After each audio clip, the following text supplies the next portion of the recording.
কেমন আছো তোমরা সবাই? আশা করছি খুব ভালো আছো। আজকে আমি কিছু কথা বলতে আসলাম। আচ্ছা, এই যে ধরো দৈনন্দিন জীবনে এমন অনেক কাজ আছে যেগুলো আমরা করি, কিন্তু কেন করি, কেন করছি সেটা না আমরা ভেবে দেখি না বা ভাবিও না। এই যেমন ধরো, খিদে পেলো, গিয়ে ফ্রিজের দরজা খুললাম, 1-2 মিনিট একটু সার্চ করলাম কোথায় কি আছে না আসে, কোনো খাবার দাবার আছে কি না, হয়তো রয়েওছে কিন্তু সেটা আমাদের মাথা ঠিক নিল না যে এটা খাবার, তুই খেয়ে নে।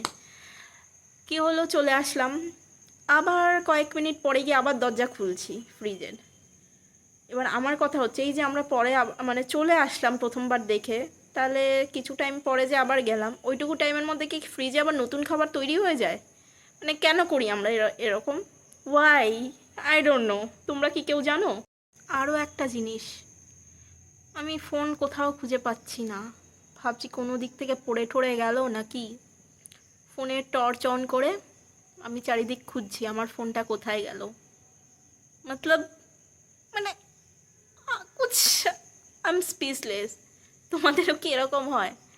তারপর সন্ধ্যাবেলা আমি পড়তে বসবো আজকে, ভীষণ পড়বো 2 ঘন্টা, যেই 2 ঘন্টা পড়বো ওই 2 ঘন্টা আমি ফোন দেখবো না, কিছু দেখবো না, সলিড পড়বো। তারপর মনে হলো 1 বোতল জল নিয়ে আসি। আচ্ছা, 1 কাপ চা খেয়ে নিই, খুব এনার্জি পাবো। চা করেও খাওয়া হলো। তারপরে যখন পড়তে বসলাম, ফোনটা হাতে নিলাম। আচ্ছা, একটা টাইমার সেট করি। টাইমার সেট করতে গিয়ে আমি ওই যে একটু ফেসবুকে ঢুকলাম বা ইউটিউবে ঢুকলাম বা ইনস্টাগ্রামে ঢুকলাম, ওই যে রিলস দেখা স্টার্ট হলো। কখন সেটা 45 মিনিট চোখের নিমিষে হয়ে গেল, আমি বুঝতে পারিনি। আমার সাথে এরকম হয় না তোমাদের সাথেও এরকম হয়? একটু আমাকে জানাও তো। আমি বুঝতে পারি না কি করে আমার সাথে এরকম হয়, আমি আজ পর্যন্ত উদ্ঘাটন করতে পারলাম না।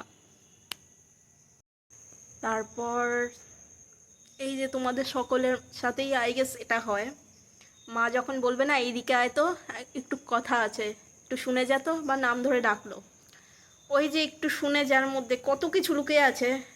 বাজারে ব্যাগটা ধর, এইটা সরা, ওটা সরা, এইটা ওটা বুঝে নাও তোমরা।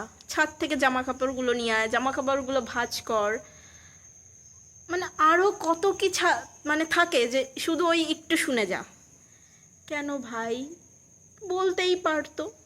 তারপর আরও একটা ব্যাপার আছে আমার মায়ের। আমার মা বলবে, ওই ঘরে যা, ওইটার নিচে ওইটা আছে, ওইটা একটু নিয়ে আয়। এবার ওই ঘরে গিয়ে ওইটা কোনটার নিচে কোনটা আছে আমি বুঝে পাই না। তোমাদের মা ওরাও কি এরকম করে? কমেন্টে জানাও তো, নাকি আমার সাথে এগুলো হয়?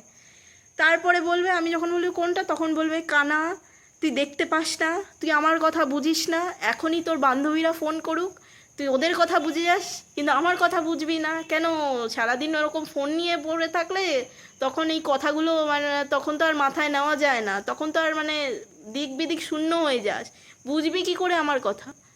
এবার তোমরাই আমাকে বলো, ওই ঘরে ওইটার নিচে ওইটা কোনটা? আমি আজ পর্যন্ত সেই জিনিসটা উদ্ঘাটন করতে পারলাম না। কি সেটা তোমরা জানো? আমাকে জানাও, কি বলবো। ও, তোমরা যদি এই ভিডিওতে নিজেদেরকে দেখতে পাও বা নিজেদের সাথেও এরকম হয়, তাহলে চিন্তা করো না বস, তোমরাও এই একই সিনেমারই অন্তর্ভুক্ত, এক একটা চরিত্র অভিনয় করছো, বুঝেছো? সকলে এক একজন অভিনেতা। আর আমাদের মায়েরা হচ্ছে তার ডিরেক্টর, সে যেরকমভাবে বলবে আমাদেরকে সেগুলো বুঝে নিতে হবে। যেটা না বলবে মুখে, মুখ ফুটে, সেটাও আমাদেরকে বুঝে নিতে হবে। আমরা অভিনেতা, নিজেদেরকে অভিনেতা অভিনেত্রী বলে সান্ত্বনা দাও, আর এইভাবেই কালের নিয়মে এগিয়ে চলো। ওকে, দেখা হচ্ছে পরের একটা ভিডিওতে। বাই।